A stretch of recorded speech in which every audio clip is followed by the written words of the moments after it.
End of the year matric results, he passes, I don't. Ish. Look, I remember I had palavra. You know how hot palavra is? There's a blanket called Puma. I know it very well. Yes, we have a blanket called Puma. You know those fluffy blankets? Yes. Yeah, in the palavra heat, around 11, 12, I didn't feel that heat in Takankumba. Ufunenge. In the heat, because I was so depressed, man. Udepressa ikuferi I have ngombe failed. udepressa makono upasini I have failed. I have failed. I have failed matric.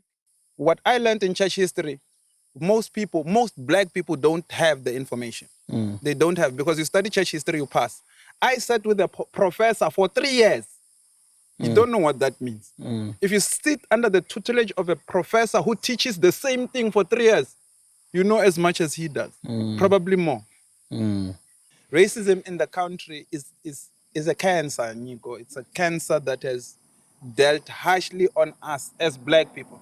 People don't understand how far this thing goes. You just see people walking around and you don't understand how far and how deep this goes. For example, if white people were so adamant not to teach you the same education that they learn, right?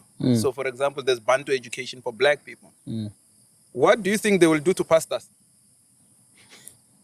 Okay. Yes. So, in Bantu education, they teach you just when you must just know how to tie a spanner. That's your job as a black man. And now, what are they learning? They're learning how to design, drawing, graphic, what. That's where they are. Yes. Right? And after that, what will happen is that when we are done, you are working class, they are management class.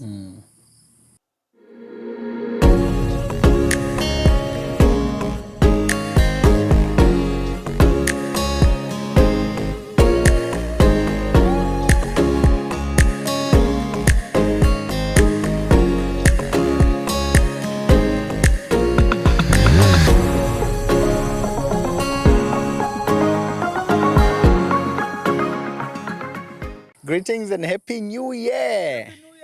Welcome to Palavra Podcast Corner. I hope you are safe and it's a beautiful year. Thank you so much for watching. Thank you for your support for Lembera 2024. So 2025. We are still doing this. We are growing bigger and better.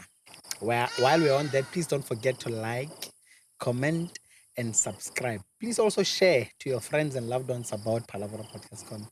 Tell them to tell their friends about Palavra Podcast Corner. We are here to stay and make a difference in our society. We are filming from Sefapane Lodge. We love working from here. It's great. Now weather Yeah. It's raining. It's beautiful.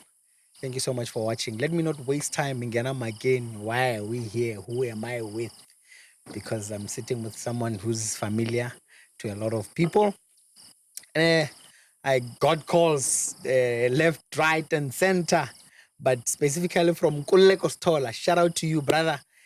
This guy said, you need to invite this guy and sit down with him and hear from him. So today, we're going to do that. You're also welcome, guys, to suggest if there's someone you feel maybe I should invite, sit with them, and learn something from them. You're most welcome to do that. Please help me welcome my brother and friend, Pastor Fuchs, Fumani Matebula. I love blowing my own horn. Yeah, it's allowed. Yeah. If you're going to wait for someone to do it for you,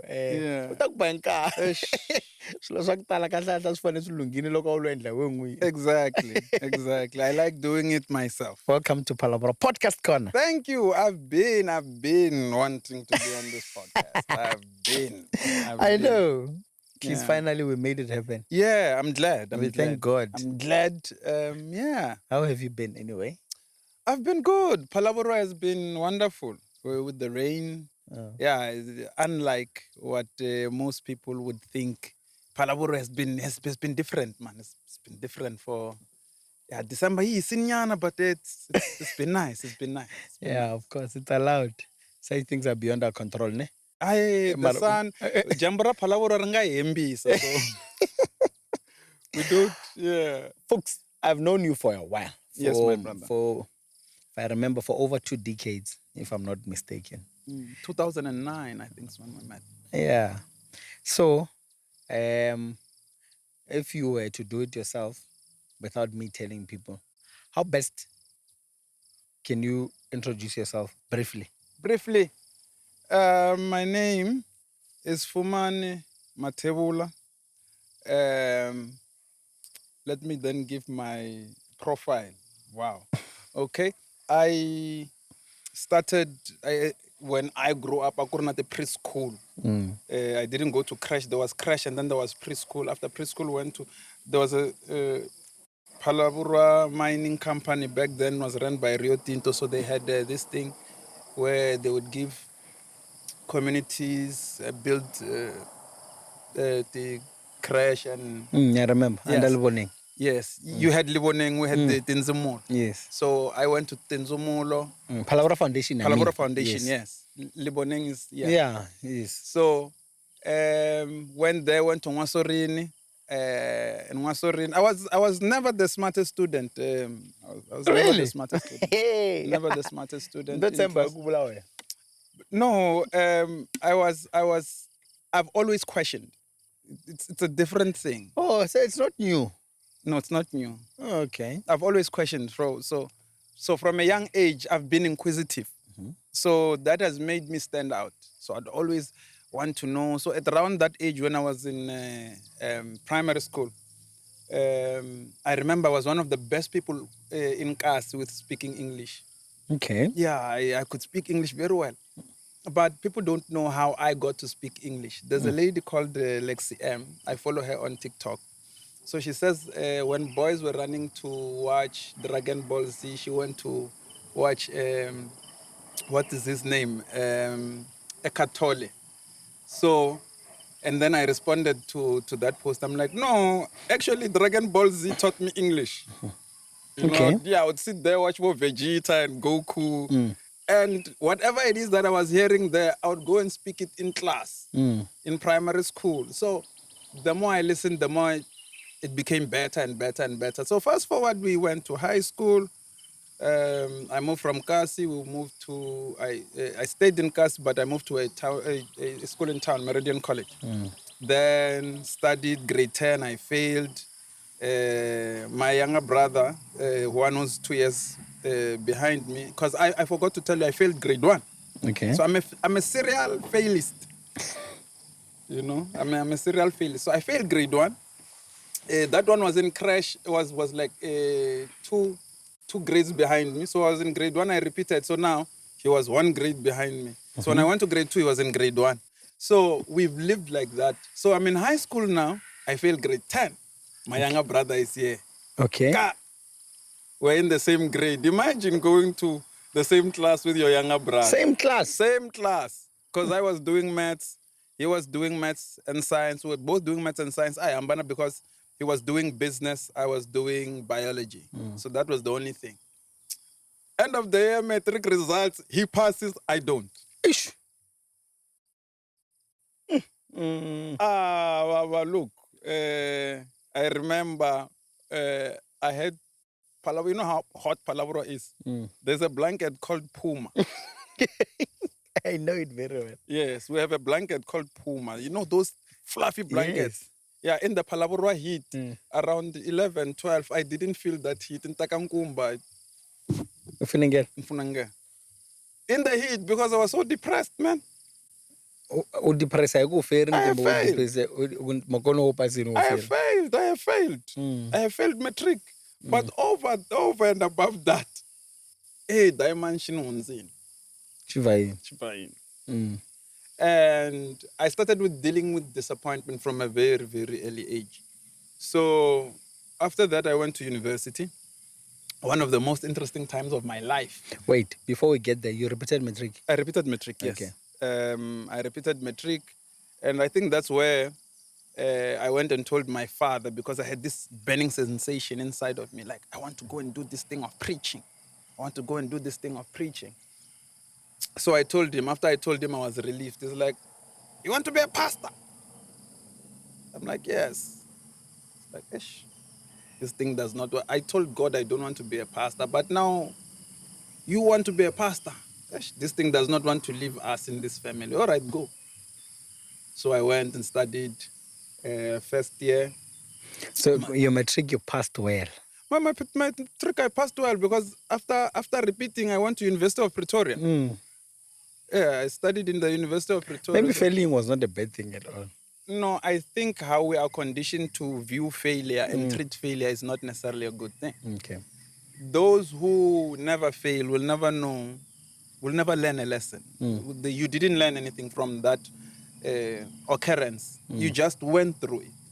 Right? Okay. So, we'll talk some more about yeah, that. that's why I wanted to say we'll talk about it when we talk about marriage. And please remind me that I believe that people who have failed in marriage have more to contribute within the marriage space than people who have never failed. Even better. Let's go to your varsity life. Varsity life, okay. I mean, varsity, I'm doing theology. So, I come from AFM. AFM is where I was brought up. So, I go to university. The first thing that I see is a professor standing outside of the theology faculty smoking a cigarette. Okay. I was confused. These guys don't know what. These guys, do they even know the Bible? You know. So I was like, okay, no, it's fine. But before that, my uncle, who's also a pastor, got a job in Johannesburg, in Kempton Park, in a white AFM church. So when I got there, I got a culture shock, right? Don't jola. Of course. Yes. And smoking is bad. Oh, when I got to white churches, I was shocked. Those guys smoke outside the church. Yeah. It was a good Sabbath. That the pastor was preaching. I was shocked. Okay. I was really shocked. And by the way, this shock comes right before I go to University of Pretoria. When I get there, I'm like, no, there's a difference between white Christianity and black Christianity. There's a vast difference. Now, getting there, my first assignment, University of Pretoria, I tell this everywhere I go. I actually, according to myself, I have a PhD in church history.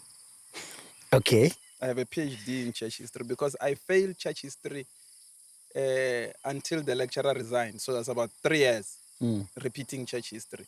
I repeated it first year, second year. Oh, it's a module. It's a module. It's a first quarter module. First quarter, not even a semester. January, February, March, April. I don't see that guy again until next year. I'll meet him again, January, February, March. Yeah, that guy for an entire 3 years. Now, what was interesting about my relationship with him was my first assignment that he gave me. I remember it like it was yesterday. I got 5 over 100. Thank you. I got 5 over 100. 5 over 100. That was my first assignment. Imagine you leave Palaburo to go to University of Pretoria for 5. 500 kilometers to go to University of Pretoria. I remember it was the first thing I thought was my father. Like, yes, that guy is going to kill me. 5 over 100. What do you tell them at home? So after I received that paper, put it down, and then I slept. And by the way, I sit right in front. I sit right in front of the lecturer. I slept direct. So I was showing him direct, I'm no longer interested in whatever it is that you are going to tell me again. I slept. So, God being God and the devil being the devil, one of them just threw him at my lap. And I thank God. I'm like, what? So we're this same lecture. This guy decides to touch politics. Like, what if South Africa, why did Jacob Zuma conduct the arms deal or that corruption arms deal?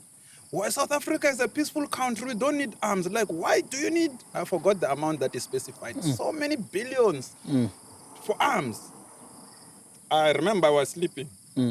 But you heard him. So I woke up like this. Immediately with my hand and my face at the same time. The man, remember, is in the middle of a lecture. So that's an interjection. So he laughed. He's like, yes. I'm like, okay, let's take what you're saying, for example, as fact, right? Let's take all the planes, let's take all the trucks, the logistics, everything. Let's sell it to Zimbabwe, let's sell it to Swaziland and Lesotho and see how much we'll make. I think we can make at least $1 trillion from that. Do you not agree?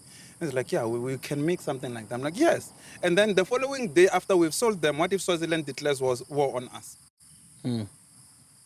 Exactly. And then I went back to sleep. Okay. The guy did not even get a chance to respond. Like after I said that, I paralyzed him. I went back to sleep. Okay.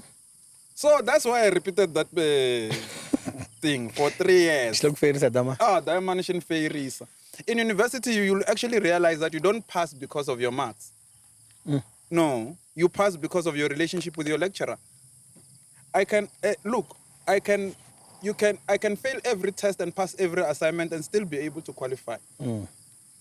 Because depending on my relationship with the teacher, I can be, because assignments, they give you assignments about 25%. So if you work hard on your assignments, right, you are able to cover on the other side at the exams. And you can use your assignment material too. So say you get 90 for your assignments. Is just, even if you can get 20, that push like 50%. That's what people, but they want to pass that side. But I'm just saying, if you've worked hard in your first half, the second half is not difficult. So that's how, so lecturers have this thing, especially with white people. If you've never stayed with them, you won't know these things. White kids pass, man. White kids pass. Of course, they pass. The reason why they pass is because they are connected with their parents are paying money to the university. They are investing millions to that thing. Where you're just coming there, you're not even staying at rest. You're just taking out that bare minimum. And there are people who are taking out millions towards that education. You know, his father is the owner of NTT around there in Hatfield. And you make that child fail. You're going to lose. You're going to lose a tender. You're going to lose. Yeah, you're going to lose opportunities that maybe you want a research project to be funded or something like that. So I saw it happen in front of me. Even how I passed, we just sat down. It's like, just let me go. Plus, you are retiring, most anyway, right? So he's like, he just signed me off. So like, okay. And my marks for church history were about 70 somewhere there. Because and I still maintain what I learned in church history. Most black people don't have the information. They don't have, because you study church history, you pass. I sat with a professor for 3 years. You don't know what that means. If you sit under the tutelage of a professor who teaches the same thing for 3 years, you know as much as he does, probably more. Because we're repeating the same things. Me and you were repeating. And by the way, it doesn't change and teach something else. No. It's the same thing. That's why it didn't make sense for you to fail. And repeat and fail and repeat. I remember a professor of mine, Prof. Khatla, asked me, because he was quite taken by me. He's like, no, man, you're a smart student. I remember, and this made me believe that I was smart. Because when I wrote Prof. Khatla's assignment, I got 98%. But when I was writing the other ones with the other skin there, hey, it was a challenge. It was a challenge. And that's where people don't know that, you see, when we talk about racism, it has not ended in South Africa. We just don't know it. And we'll get to it. It's fine. Just highlight that. We'll talk about racism. But racism in the country is a cancer, Nico. It's a cancer that has dealt harshly on us as black people. People don't understand how far this thing goes. You just see people walking around and you don't understand how far and how deep this goes. For example, if white people were so adamant not to teach you the same education that they learn, right? So, for example, there's Bantu education for black people. What do you think they will do to pastors? Okay. Yes. So, in Bantu education, they teach you just when you must just know how to tie a spanner. That's your job as a black man. And now, what are they learning? They're learning how to design, drawing, graphic, what. That's where they are. Yes. Right? And after that, what will happen is that when we are done, you are working class, they are management class. So it's that, Nico, that even the way we see the world, we see the world through colonial lenses, even though we ourselves are not the colonialists. We are a complete project. Those guys were successful. They have succeeded in fully changing how we view the world. So I went to the University of Pretoria, studied. First year I had Duncan, and then other guys within the system where I felt like, nah, man, this system is not okay. So I started trouble. That's me. I am an agitator. So I'm there in the Faculty of Theology. We are sitting with white kids, and then I raise my hand. I think we're doing Old Testament, Collins. So I said, and then the lecturer, Bayas, said, yes. I'm like, yeah, Prof, why are these Afrikaans kids here in our class? He's like, what do you mean? I'm like, why are the African students in our class? We don't want them here. They're like, I know, this is also our school. I'm like, wait. Do you not have your own Afrikaans classes that the university has created for you? So now you're telling me, if I have a class at 7 o'clock of English, I don't have any other choice. I don't. I must attend. If I don't attend that one, I don't have a choice. If I go and sit in the Afrikaans class, I won't hear anything. They, on the other hand, can hear English. Excuse me. They can hear English and they can hear Afrikaans. Okay. If they have a 7 o'clock class of Afrikaans, they have a choice whether to attend it or not. Do you know what we call that? No. White privilege. Okay.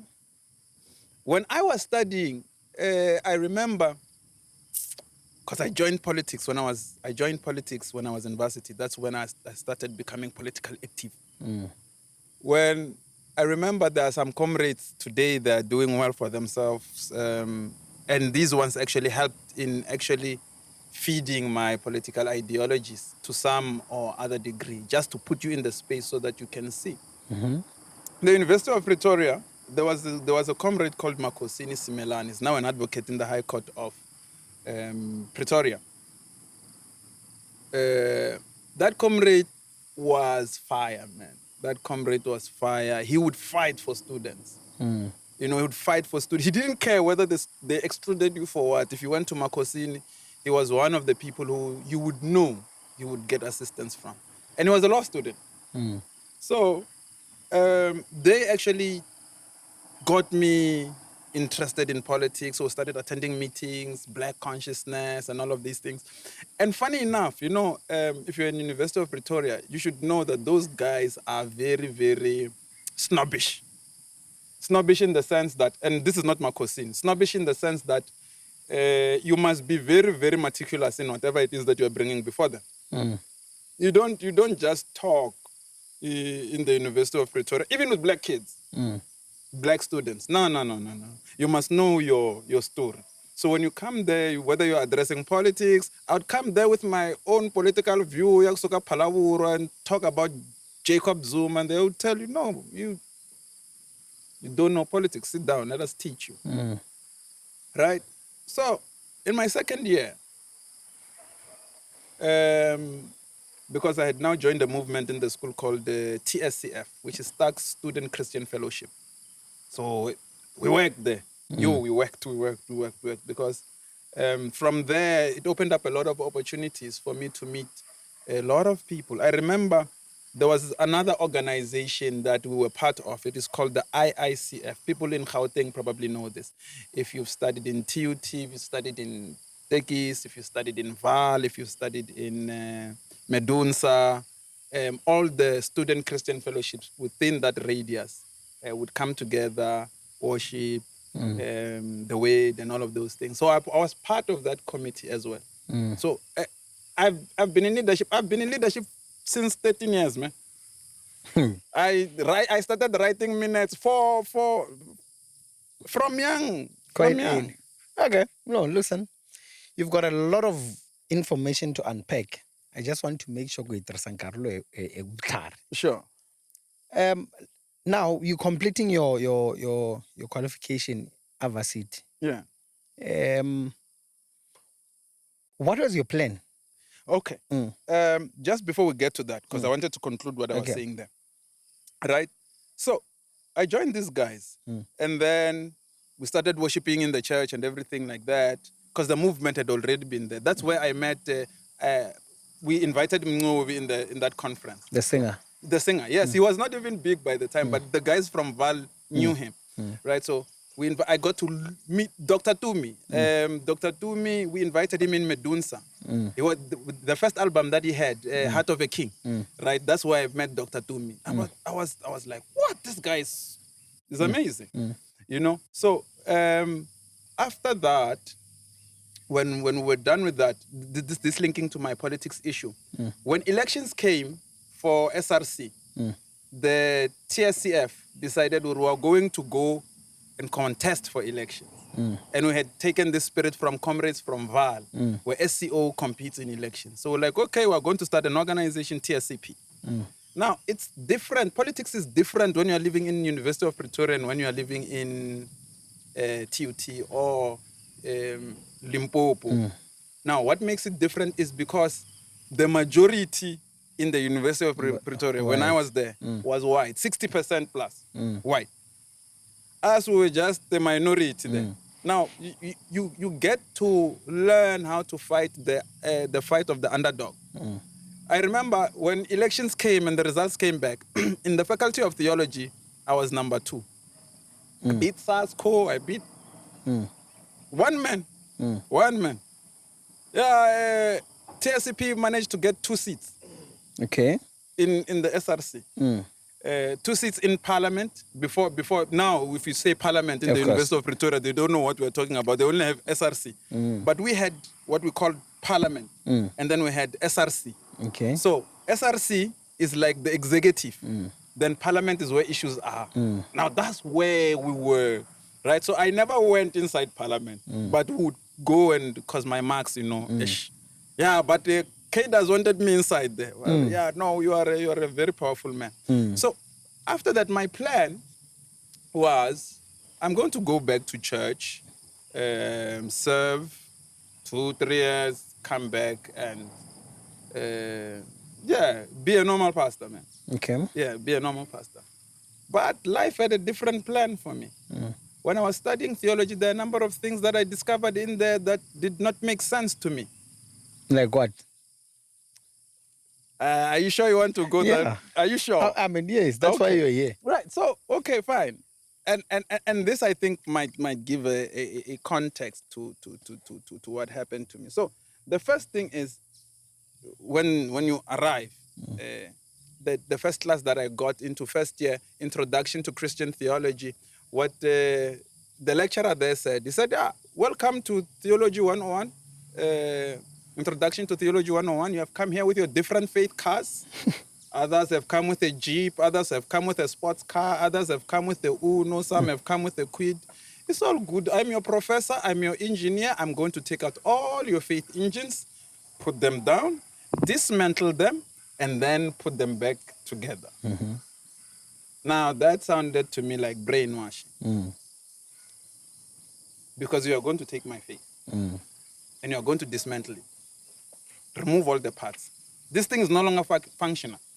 And you will have at your desired time, you'll have the power to put back my faith reconstructed by you. I had a problem with that. It didn't make sense. It didn't make sense. So they started teaching us now. When they started teaching us, the first thing that they started teaching us was Moses never wrote the Bible. Moses never wrote the Bible. Okay. That was the first thing. That was the first culture shock I got. I was like, Moses never. They're like, Moses never. I'm like, yeah. They're like, Moses never. So now I had, Nico, remember, people may think I'm a malicious person, but I'm not, because I went to theology because I loved it. Now imagine your entire world, Nico. Your entire world, you are told that this thing, that It's not true. this is not true. Hey, I got into a depression. Second year, third year, I was in so much depression, you wouldn't know. Yeah, studying theology, I started smoking, I started drinking, I started partying because my entire world had crashed. You didn't know this. I think when we met, we would meet in church, you know. Of course. Yes, but you didn't know this. I had like crashed out. I had crashed out. I was like, the reason why I didn't go back to finish my theology was because I didn't believe that it was serving me anymore. Okay. Right? So I was like, no. I'm not going to. So when I went back home, this is 2013. When I went back home, end of 2013, 2013 June. Right? Went back home. Yeah, it was 2013 June. No, it was 2014 June. Because, 2014 June. Went back home, didn't go back. Now I'm depressed, Pella. Remember, when school closes in June, everyone goes back, and then we're going to see who is not, who is remaining. Then I was part of those who remained, failed again. And the cause of my failure, and at this point, I am dealing, I'm having internal warfare with theology. And any pastor who's ever studied theology will tell you that at least they need at least a year to detox from theology. Okay. They need at least a year to detox from theology, because the things that you hear there, because it's an academic space, it's not a spiritual space. You don't go there to pray when you go to theology. You are going there to learn. And unfortunately, when you come out, you are coming out as an academic, not as a pastor. So that's the difference. Now, I'm here, my world is crashing, Nico. I don't know what to do. I go, and then luckily, I thank God for this pastor, Pastor Makiba, AFM, calls me, is like, you're back. I hear you're back. There's a 7-day revival. Come and preach. I was still smoking. This guy's calling me. He wants me to. So immediately, that was my repentance, because I didn't have a chance. Like, these guys didn't give me a choice. Right? So I'm like, okay, I'll have to stop everything that I'm doing and push. I started day 1, day 2, day 3, day 4, day 5, day 6, day 7. I was back on I was rolling again. You are preaching the entire 7 days? Preaching. Yeah, alone. Okay. No assistance. And I'm preaching for 1 hour, 30 minutes at least. You are firing. Yeah, because I have so much information. But I must now filter. And at this point, I felt like, when you watch the movie The Matrix, when they tell you blue pill, red pill, and then you choose the red pill, right? And then when you've taken the red pill, you're realizing, no, this thing is not real. And then you go back to taking the blue pill, or you go back to, but you know that there's so many inconsistencies there that your faith is in, you understand? So, but what do? You march on, because remember, we have not, as black people, we don't have anything outside of the church. Okay. We don't have anything outside of the church. Nyoko, if you stop going to church tomorrow, half of the people that attend the church will not be your friends. So there's a huge disconnect. So your attachment to the church gives you community. And those people do not. That's why church people don't associate with drunkards. That's why you have the word drunkards. It comes from the church. It's a judgmental term, but we don't judge. We listen, we don't judge. So I was battling with that. After that, I was fine. 2014, I met this beautiful lady. 2015, I got married. Yes, I got married 2015, yes. 16, 17, no. Was it not 20? Yeah, I think 2015. So you get married 2015. Yeah. What about school? Oh, wow, look. I had already made up in my mind that I'm not going there. I'm not going back there. After you failed, you were on which level? I was doing 4th year level 3. That's the language that we would use in University of Pretoria. 4th year? 4th year level 3. Okay. Do you know what that means? So you're on level 3. You know, that's not your That's final. my 4th year. Yeah, But in I'm school. doing my final year. So in fact, I have honors in University of Pretoria as far as years are concerned. Okay, you were doing your final year. Yes, I was doing my final. In Okay. fact, I was supposed to do my final year. I had carried over subjects from 2nd year. But I think it was Martin Luther, some boring subjects that I could pass. Like I told them, I carried them over. I'll pass these things. I studied them last year. So we decided, no, let me get married. Because now You see, say we decided. yeah. It's you and who? Me and the person I was with. Oh, okay. Yes, And with Ramon, we might get sued. yeah. Yeah. Okay. So we decided to get married. Yeah. At 25, I didn't know anything. At 20, you were 25. I was 25. I didn't know anything.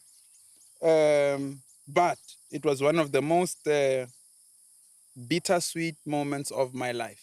Okay. Why do I say bittersweet? Bittersweet in the sense, yeah, we've had some of the greatest experiences, or I've had some of the greatest experiences in life with this person. Like, it's crazy, it's magic.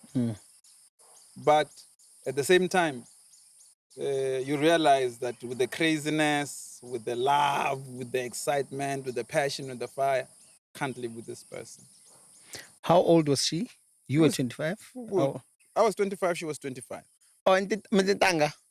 Peer pressure. Okay. Yeah, peer pressure. I wouldn't advise anyone to do that. You marry someone their age. Yeah, you marry someone their age. But if they love each other, it's all right. But I say it's peer pressure. Okay. Yeah, the man is the head. Otherwise, you'll get to unnecessary issues, because now I must answer. When I say one, you must explain. When I say two, you must explain. So it's a and also So Okay. So got married. Yeah. Got married. Moved churches. I wrote a letter to the previous church. I told them, I think I've reached the ceiling here. So I'd like to go and explore other things. So in time, I'll come back. Okay. That was our arrangement. So I wrote the letter, sent them, and they sent me a check. Money? Yes, money. Okay. When I resigned, they have treated me well. When I resigned, they gave me my last. Okay. Yeah. So after that, I moved to GRC, where I'm currently at. And there we served for at least almost a year. In 2017, I moved to Bushbuck Ridge. Yeah, when I was in Bush, I saw flames. Yes. What are you doing in Bush? We're doing ministry. Okay, under Jersey. Under Jersey, yes. So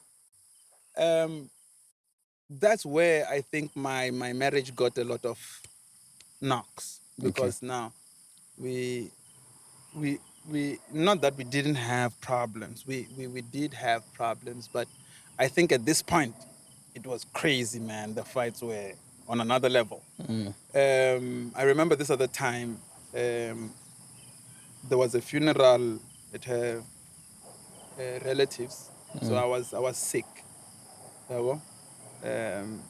Sick to die. That's how sick I was.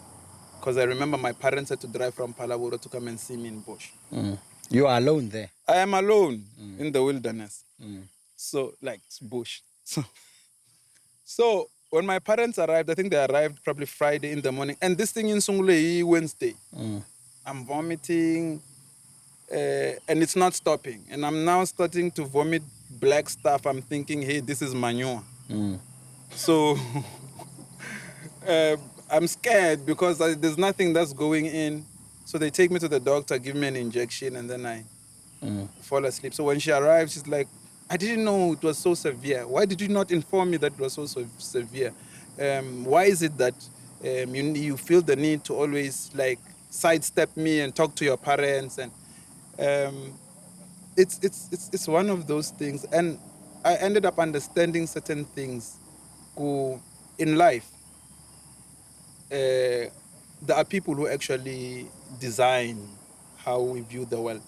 So, for example, if I am to ask for help from my parents, my wife will probably think, and I'm not saying that I'm saying in general, will probably think you are a child.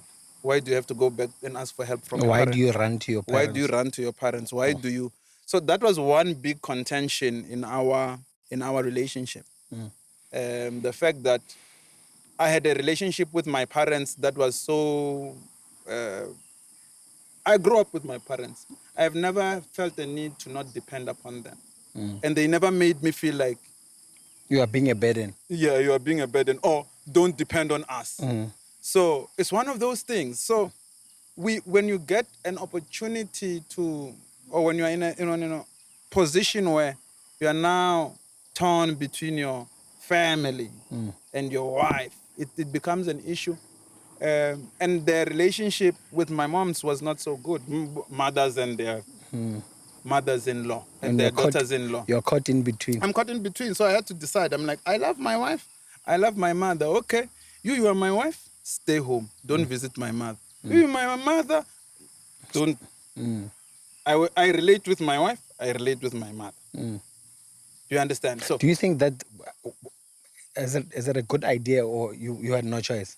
look, when tough time calls for desperate times call for desperate measures. I hear you. Okay. It is not an ideal thing. You can see there's these things. These cows are always in conflict. They're always rubbing against each other. So you must just find a way to separate them. I would have believed that time would have been the healer of all.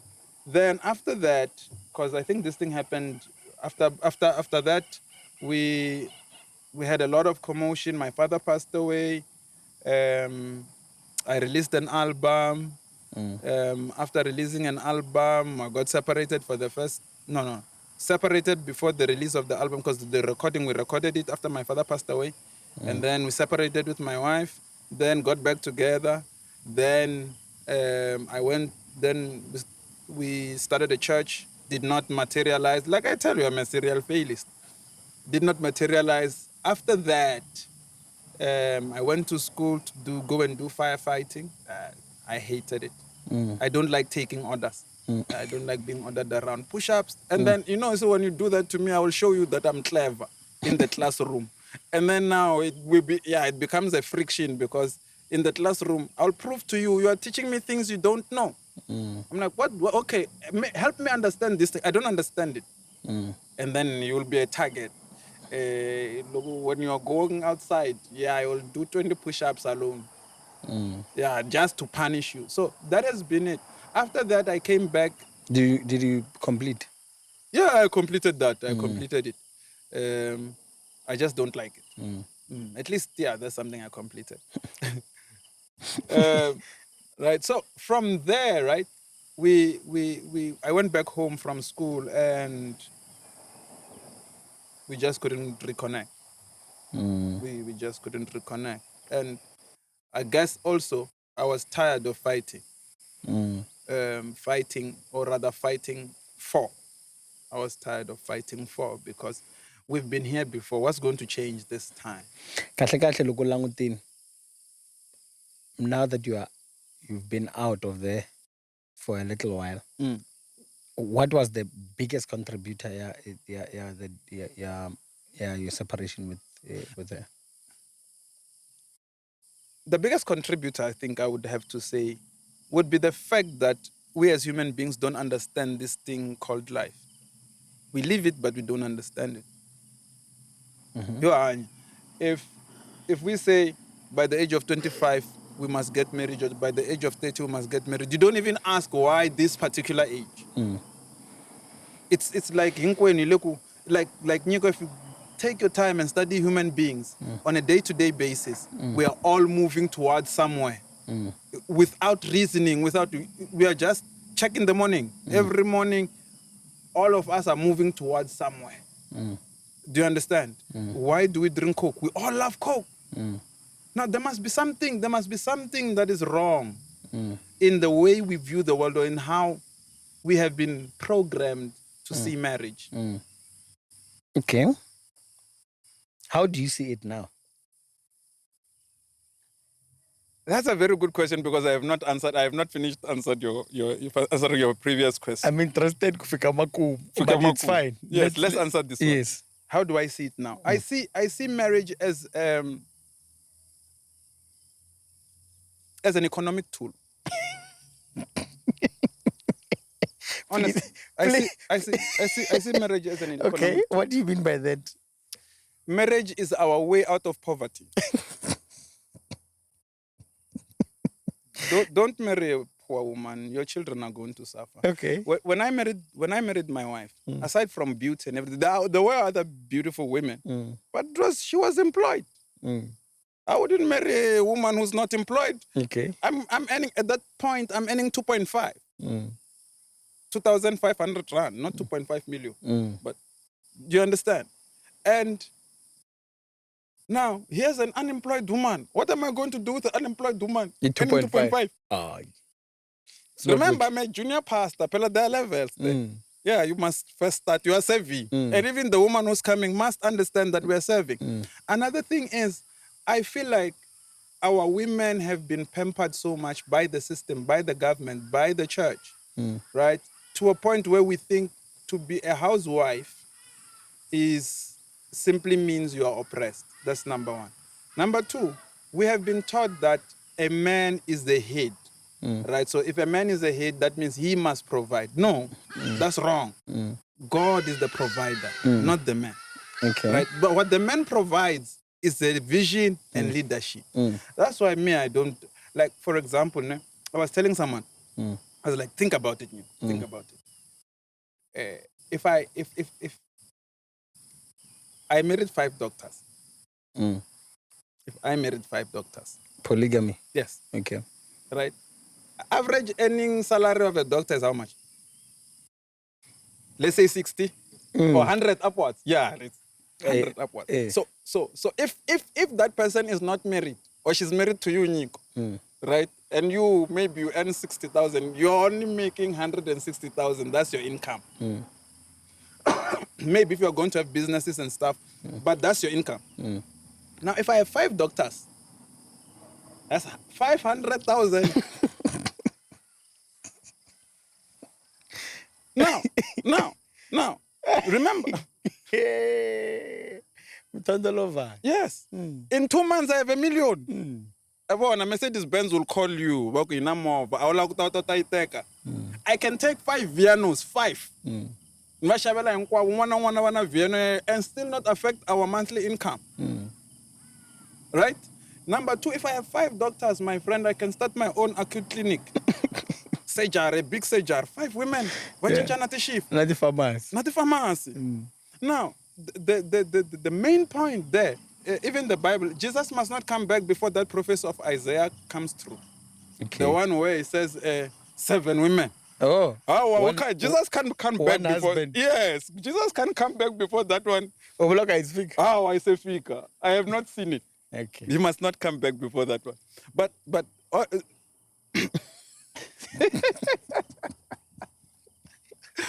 yeah, man. So Jesus must not come back before then because the scriptures will not be entirely fulfilled. Okay. So we also want to enjoy as men, Okay. We're still waiting. Lord Jesus, please. Right? So when you move, it's just pure analysis. On pure analysis, it makes economic sense. To get married. To get married. Okay. Yes. In that sense. So whether you are for monogamy or for polygamy, I think as the charismatics, we have created so many sins, even the ones that are not in the Bible. we have so many sins. Charismatics have so many sins. Okay. And you get to realize that some of these things are not biblical. Now, to where I am after the divorce, I lost everything. What is everything? Lost everything. My entire world. If you lose a ministry, it can break. And just a few years before that, I was still mourning the loss of my father, by the way. So now I've lost the father, I've lost the church, and I've now lost my marriage. And by the way, these were things that gave me identity. So I go and sit down at home after all of these things happen, and I'm in so much pain. I don't want to listen to Christian brothers because mabora.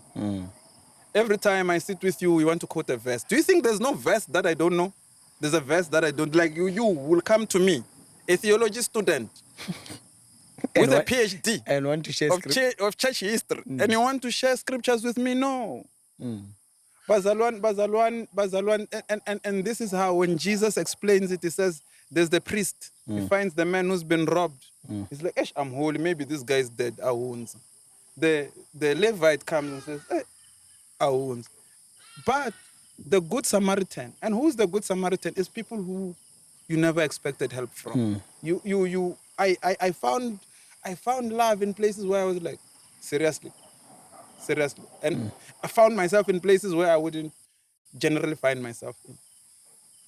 And what pushed me more and more far away from religion and the church and all of these things was because of the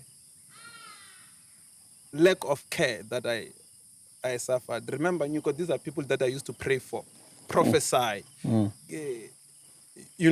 give my life. Remember, part of the fights that I was having with my wife is you don't have time for me. You're always busy with You're church. always busy with the church. If your members can call, you'll jump. But me, I'm in town, I'm telling you, you'll take 15 minutes. You'll tell me, hey, I was on a phone call with another member of mine. Do you understand? So it became very, very strenuous.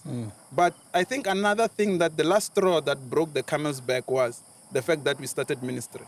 Okay. And when you start, you no longer have that base. Sin now is now yours. You must now take out money. You must now... women don't like losing money. No, women don't like... They would rather take money and like we asaseka. But yeah, women don't like that thing. We are throwing it down the drain. Because at that point of building a church, there is no... imagine 50 Rand offering when you spent how much on petrol, on bike. Do you understand? But what I love is I remain faithful to my calling. I remember there were a number of people who called me, but came for our log Jikapitori.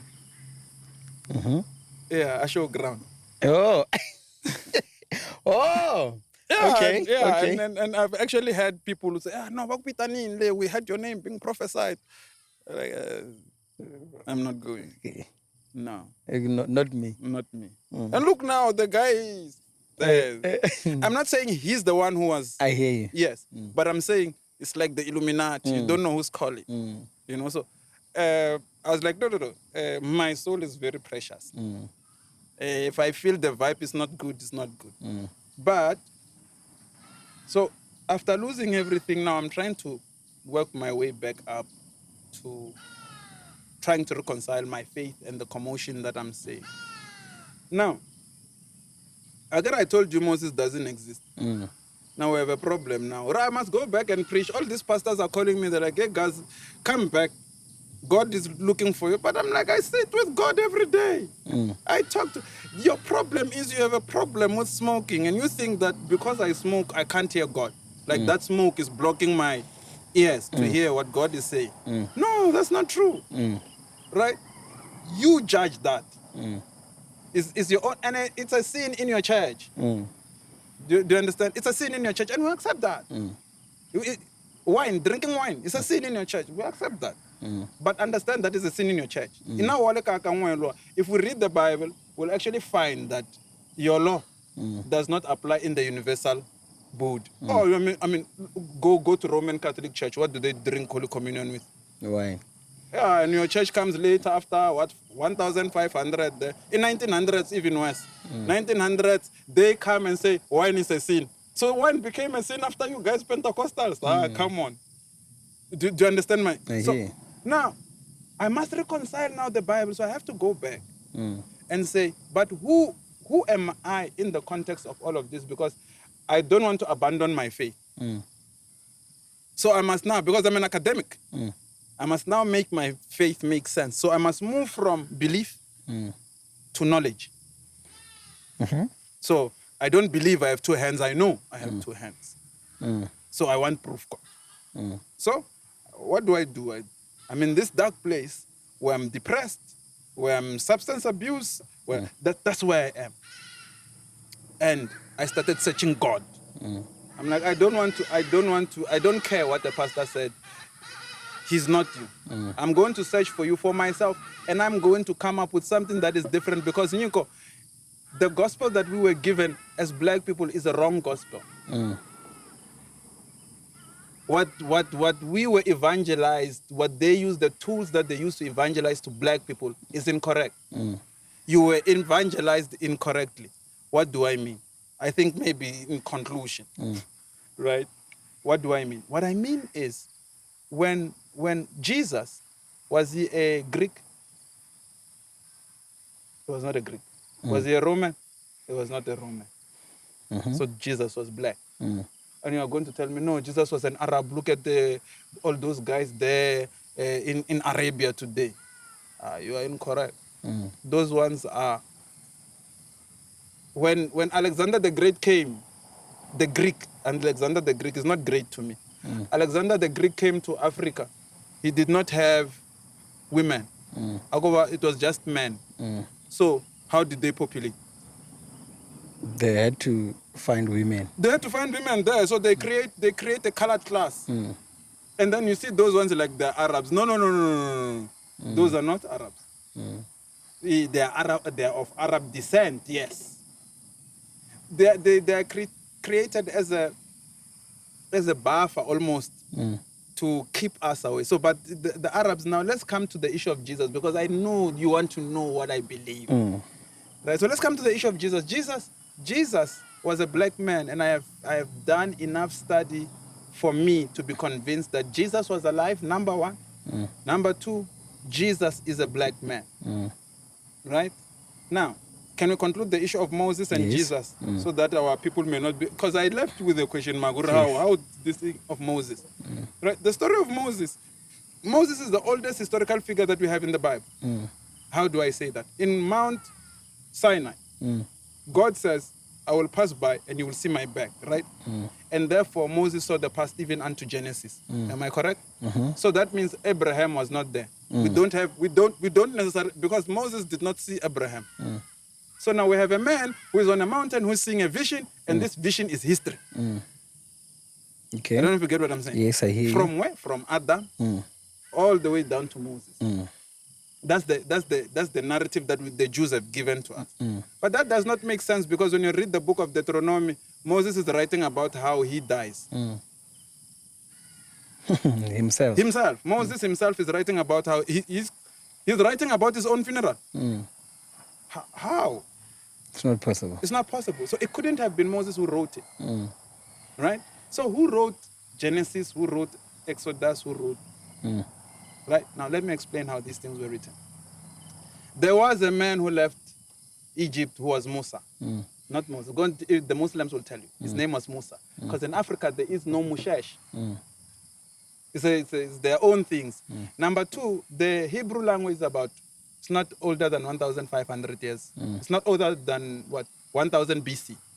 Before Christ. Before Christ. So Moses is estimated to have lived 500 years before that. So it's 1,500 BC. Okay? And the language that comes 500 years old, 500 years later, could not have been something that Moses spoke. It's not possible. Okay, let me prove that to you. You have 12 men, the sons of Jacob. They enter into Egypt. And after entering into Egypt, this is what happens. Joseph gives them wives. Hey. After 3-4 generations, logo yongena irma changani ngena mazulu ngena KZN 12 Tsonga men. We start marrying among those women. Do you think we'll still speak Tsonga after 400 years? No. Now, I'm here to say that when Moses left Egypt, he left with a God from Egypt. And I can prove this to you. There's a God, because we've never studied these things, so we don't know. Moses could only understand hieroglyphics if God wrote in what is this language, Hebrew. Moses would not have known it because he had not learned it. There was no language called Hebrew. So when God wrote on the wall the 10 Commandments, he wrote them in hieroglyphics. So when Moses left Africa, or left Egypt. He was an African, entered into Canaan, right? When they left Canaan, went into slavery into Babylon. When they came out, remember what we said about the previous slavery, right? Do you think they'll still speak Egyptian? No. Then they come back as what? As Arabs. Now, when they come back as Arabs, why do we say Arabs? Because it's the Persian Empire's expansion. Cyrus the Messiah, remember that name? They said that Cyrus was touched by the Lord, is a servant of God, and he sent them back. But when they go back, they find Africans, and Sanballat says, our brothers are back. And Nehemiah and his people say, we are not your brothers. That already tells you that these were not the people who went into. And these are the ones who now come with the writings. When you go to Babylon and Persia and there, those guys have a different theology than the one that you find in Egypt and the one that you find here. And know that Judaism is a baby of Sumerian and both Egyptian mythology. It's children, right? Now, when they come out, they come up with a different God. Because now they must go and fight. They must go there and fight and defend their theology. And the only way these people can understand is through their theology. That's where you hear this thing of the Anunnaki come from. Right? People have probably heard the name Anunnaki. I'm going. Well, follow it's a degree. Aye. Oh, I don't want that degree. And be a white man, a white man cannot confirm me as an intellectual. He's not qualified. Hey, okay. Yes, I find my value in my blackness. I hear you. Yes, that thing where they give you a degree, they are making you to think within a box. That's why they put it in your head. Think within this box. Don't go above here. Okay, Mgan. I'm gonna have to cut We'll have to do a part 2. Yeah, but before we close, briefly take us through your because you are in politics, or you are in politics. Yeah. How do you end up there, and where are you now? I'm in business now. No, okay. Yeah, let's talk about the politics, and then you'll get in politics, I still believe I'm in politics. Okay. I still believe I'm in politics. Politics, I joined the African Transformation Movement because I loved Vuyo Zungula. I loved his politics. They were clean. He didn't make so much noise. He was not complaining so much. He was not rowdy like other comrades, you know. But I soon then got to realize that politics is not our solution as black people, because politics is a weapon of the white man. So you cannot use a weapon that was created by your enemy and fight with him. Yeah, you need your own. You need to create your own weapons and then fight with them. I'm telling you, we are going to vote until we are blue. But before 1994, black people did not vote to get a vote. They just went to the street and said, we want freedom. And with that, they said, who will give you a vote? But if you want to vote for a pothole, that pothole, you must go to the street and say, we want our stuff. And we need to, as black people, we need to understand. Let's conclude. In Jim Crow, colonization, apartheid, this is what happened, Nico. They said a human being, they define a human being or a black man as 3/4 of a human being, 3/5 of a human being. What does that mean? If a hand is like this, a human being would be 1, 2, 3, 4, 5. That's a human being. A black man would be 1, 2, 3. It's not a complete hand. Now, you do not legislate for someone you are afraid of, for someone you are not afraid of. You only legislate for a threat. So, if there's someone here who's breaking in our houses, we don't know, then we start making laws. No one moves around at 6 o'clock because there's a danger. There's a rapist on the loose. Right? Now, for black people, go and check the laws that have been put for black people. Go and check that. Everywhere, black people. Every system, black people are at the bottom. Now, I would ask you a question. Caster Semenya and her AWAF thing where they say testosterone level too high, they must drop it, right? Was Caster Semenya doping for a testosterone to go high? No. It was natural, right? So if it was natural, that means her natural advantage must be reduced in order for the whites to compete. Okay. I don't know if you get I what I'm hear saying. you. Yes. in order for the whites to compete, Casta's natural abilities must be reduced. And they call her a freak. So she must become what? Normal. Now, as black people, the reason why as black people we die is because we want to be like them. Before Europeans entered into Africa, Africans never died of cancer. No, wait. We need another episode. I told you. Yeah. No, we'll arrange with my Producer. producers and we arrange another one. Okay, quickly, before I close, one last question. What is your biggest regret in your life? I have none. Nothing. I have none. Zero. I have none. Whatever happened was necessary. Nico, once you realize that you are here for a purpose, and you realize that everything that you went through was for a purpose, Okay. and that there's something greater from what it is that you went through, you start to see things differently.